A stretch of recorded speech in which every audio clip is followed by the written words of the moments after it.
Coming up on this edition of MSU Sports Scene, we take a look at a popular Harry Potter sport brought to campus. The men's and women's basketball team play in their postseason tournaments, and we will have a live interview with MSU soccer player Patrick Fitzgerald. All this and more coming up.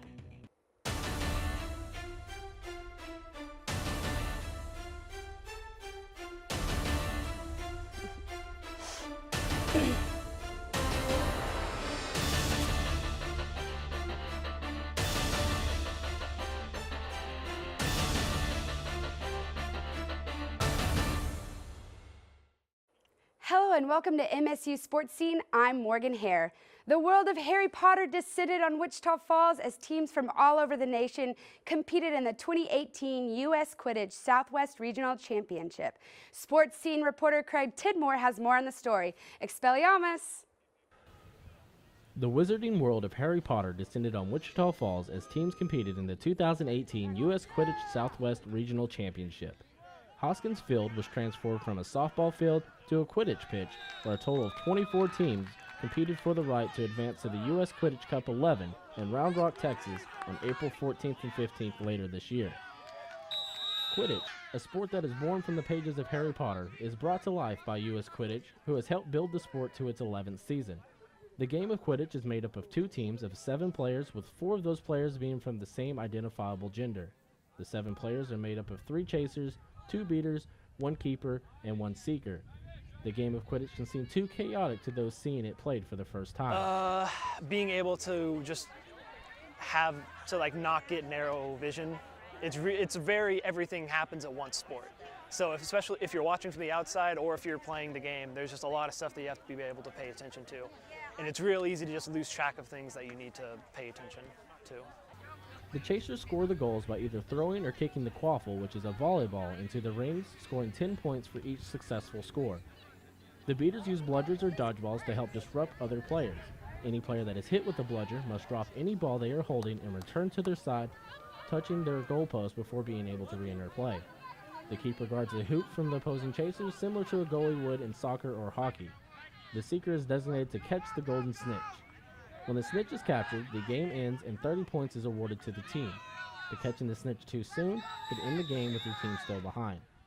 The snitch is a neutral player that is dressed in yellow with a Velcro tail attached to the shorts for the seekers to catch. The snitch enters play after the 18th minute begins and is to evade capture from each team's seeker. The game of Quidditch combines a combination of sports and is fun to play even if you don't have an athletic background.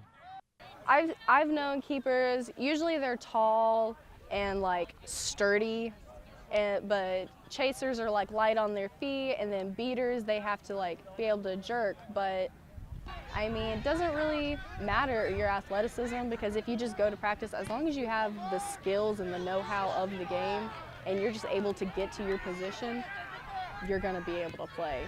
You don't have to get there quick unless that's the play. For more information on the game of Quidditch or how to get your own team started, you can visit the US Quidditch website at usquidditch.org. For Sports Scene, I'm Craig Tidmore. Even though it is off-season for the men's soccer team, they still took the field in an exhibition game against Western Texas. The Mustangs pulled off an impressive 3-0 victory against Western Texas with goals from Alex Mullet, Dorian Funga Makaba, and Alex Demetriou. MSU soccer player Sergio Lara tells us what goals the Mustangs have in store for this upcoming offseason. So we're pretty much working. We got some new guys, we got some freshmen, we got some transfers, and we're trying to get as a team. We're trying to work as a team, and we're working to that goal. And spring ball helps us for sure, so we can start on our right foot for the fall.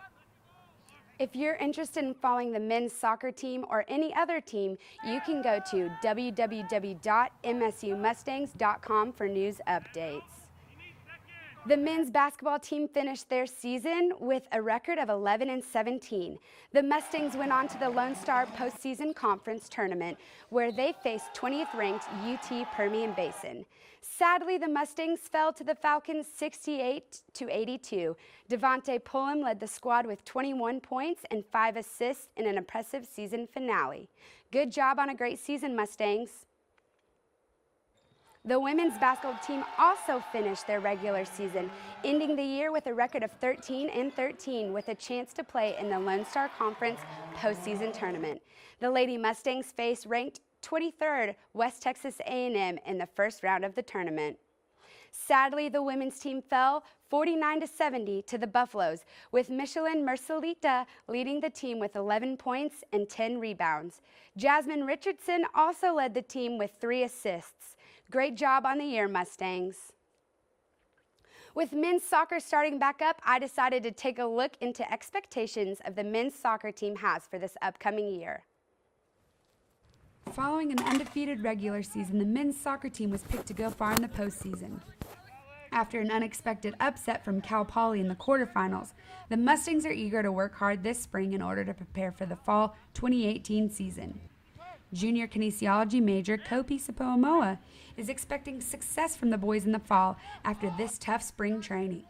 To get fit and see where we stand, stacking up or going into the fall, make sure that we have what we need, recruit positions that we might be missing, like seniors we might be losing, get in the best physical shape possible, and just compete and see if we can match up with other teams and win a national championship this fall.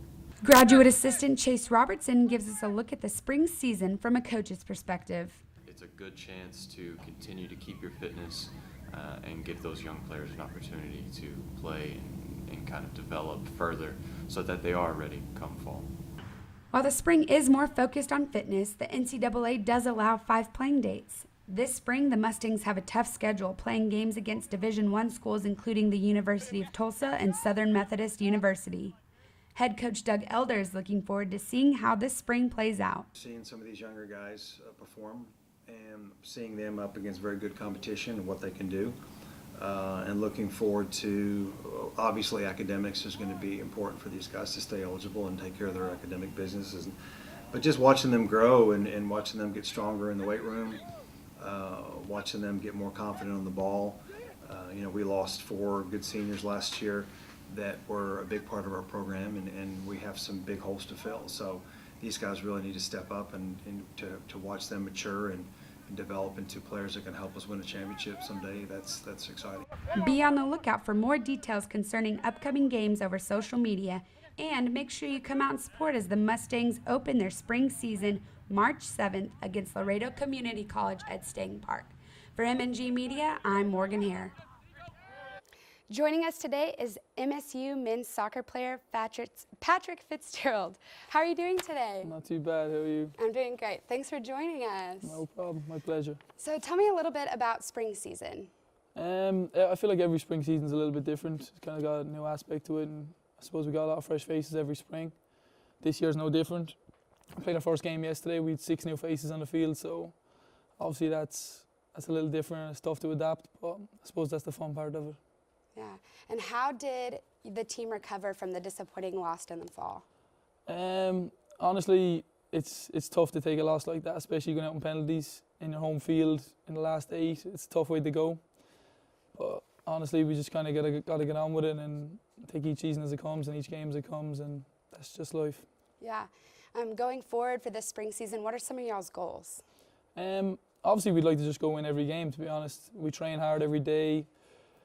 Just give 100%, work for each other, and kind of just that kind of stays intact with all of us, to be honest. But winning every game would also be nice. I've never won every game in a spring season here before, but it's a good start last night with a 3-0 win. But I know we have a lot tougher games coming up, especially this weekend. We play down in Tulsa and stuff, so a few D1 teams, and that'll be a little bit more difficult and challenging for the new boys as well. But I guess it's a great opportunity for the new boys to prove what they can do and see where they stand, I suppose, at the end of the spring. Yeah, definitely. Are there anything that you'd like to tell MSU fans about the upcoming season?